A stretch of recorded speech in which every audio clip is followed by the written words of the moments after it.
Simple ingredients but premium test. আজকে বানালাম creamy ও সুস্বাদু ব্রেড মালাই। প্রতিটি বাইটে রয়েছে নরম টেক্সচার আর রয়্যাল ফ্লেভারের পারফেক্ট কম্বিনেশন। একবার বানালে বাড়ির সবাই বা অতিথিরাও বারবার বানাতে বলবে। তাই ফুল রেসিপিটা দেখো। চলো বানাচ্ছি। রেসিপিটা কিন্তু বানানোর মতন। এখন একটা কড়াইয়ের মধ্যে হাফ কাপ গুঁড়ো দুধ, হাফ কাপের থেকে একটু কম চিনি দিলাম, মিষ্টিটা যার যার পছন্দ অনুযায়ী। হাফ কাপ ফ্রেশ ক্রিম দেবো, এলাচি পাউডার দেবো, কেশর ভেজানো দুধ দেবো, আর 1 কাপ লিকুইড দেবো। গ্যাসটা কিন্তু আমি এখনো অন করিনি। পাউডার দুধটা লিকুইড দুধের সাথে খুব ভালো করে মিশিয়ে নিয়ে গ্যাসটা অন করব। আর গ্যাসটা কিন্তু লো ফ্লেমে রাখতে হবে। আর খুন্তিটা কিন্তু অনবরত চালাতে হবে, না হলে কিন্তু নিচের দিক থেকে লেগে যাবে। দেখো প্রায় গুলে এসছে। এখন কিন্তু দেখো গাঢ় হতে চলেছে, আর খুব তাড়াতাড়ি কিন্তু গাঢ় হয়ে যাবে। এই সময় কিন্তু গ্যাসের সামনে থেকে একদম এদিক ওদিক যাওয়া যাবে না। রান্নাটা হয়ে গেছে, ক্রিমটা তৈরি। এখন ওপর থেকে কিছু ড্রাই ফ্রুটস দিয়ে দিলাম নামানোর আগে। নামিয়ে একটা কন্টেনারে রেখে দেবো, তাহলেই কিন্তু অনেকটা ঘন হয়ে যাবে। এখন ব্রেড থেকে সাইডের এই কর্নার গুলো কেটে নিচ্ছি। এগুলো শক্ত পার্ট, এগুলো লাগবে না আমাদের। ব্রেড গুলো সব কাটা হয়ে গেছে।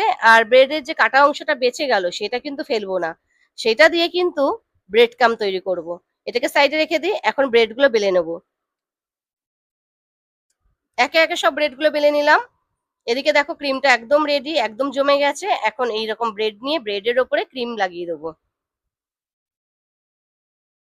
একটু ভালোভাবেই বেশি করেই দেবো, তারপরে রোলগুলো তৈরি করে নেবো। এইভাবে একে একে সব ক্রিম রোলগুলো তৈরি করে নেবো। তাহলে বন্ধুরা, তোমাদের রেসিপি থেকে কেমন লাগছে অবশ্যই কিন্তু কমেন্ট করে জানিও। তোমাদের কমেন্টের অপেক্ষায় থাকি। আর একবারের জন্য হলো যারা এখনো ট্রাই করোনি, ট্রাই করো। আশা করি ভালো লাগবে। সেম ভাবে প্রত্যেকটা ব্রেড রোল তৈরি করে নিয়েছি। ব্রেডটা যখন রোল করব, ওপরে যখন ক্রিমটা লাগাবো, একদম কঞ্জুসি করা যাবে না, একটু বেশি ভরে ভরে দিও। বাচ্চারা কিন্তু খুব পছন্দ করে। ব্রেডগুলো রেডি। এখন মালাই তৈরি করার জন্য হাফ লিটার দুধ আমি জাল বসিয়ে দিয়েছিলাম। খুব বেশি গাঢ় করব না। জাল এসে গেলেই 2 চামচ চিনি আর কেশর ভেজানো দুধের মধ্যে হাফ চামচ কাস্টার্ড পাউডার মিশিয়ে দিয়ে দেবো। দিয়ে 2 মিনিট মতো রান্না করে নেবো।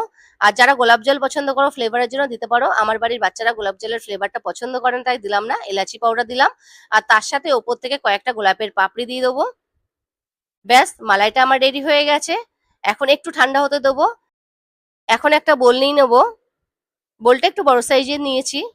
প্রত্যেকটা ব্রেড এবার সাজিয়ে দেবো। এই যে ব্রেড রোলগুলো সব সাজিয়ে দিলাম। এখন ওপর থেকে মালাইটা দিয়ে দেবো। বোলটা একটু বড় সাইজের নিতে হবে, যাতে মালাই দেওয়ার পরে ব্রেডগুলো পুরোটাই ভিজে যায়। এখন বাড়িতে গেস্ট আসলেও চিন্তা নেই। বাড়িতে যদি ব্রেড থাকে, দুধ থাকে, তাহলে কিন্তু এই ব্রেড ক্রিমি রোলটা বানিয়ে ফেলতে পারবে। ওপর থেকে একটু কিশমিশ আর দিয়ে দিলাম একটুখানি আলমন্ড কুচি, তার সাথে একটু গোলাপের পাপড়ি। ব্যাস রেডি। 1 ঘন্টার জন্য ফ্রিজে রাখবো, তারপর টেস্ট করে জানাচ্ছি।